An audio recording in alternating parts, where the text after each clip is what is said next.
Как сайтът ви да хипнотизира като женски сини очи, че сте единственият логичен избор? Аз съм Саше Вучков, а вие слушате минутката на Саше. Това се постига по 3 начина. Първо, с отговор на въпроса кой посещава сайта ми. Ако той виси в онлайн пространството като някаква пажина, в която не е много ясно какво точно ще се оплете, тогава фрилансърът има сериозен проблем. Той чисто и просто е принуден да говори общи приказки и да звучи като всички останали, които рецитират абсолютно същото. За да си единствения логичен избор, трябва да изпъкваш, а не да си един от многото. И трябва да изпъкваш така, защото потенциалният клиент да те припознае като точния човек за работа. Подобно нещо не се постига с общи приказки. Второ, имате ли идея какво точно е добре да предложите?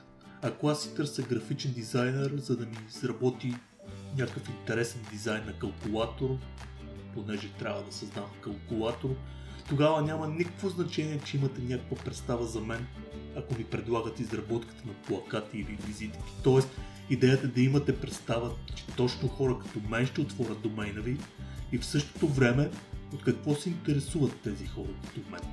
И трето, какво предлагате на посетителите си, за да изберат вас? Огромното мнозинство от уебсайтове на фрилансъри предлагат само така наречената оферта минимум. Тя е малко или много модерен стандарт, никой не изпуска да спомене, но точно защото е толкова често срещана, тя не допринася за желания краен резултат.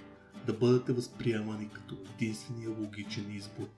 Затова има начини, по които да се освежи и да се направи по-примамливо. За всичко това ще говоря в новия си безплатен тренинг "Скритите механизми на оборотния уебсайт".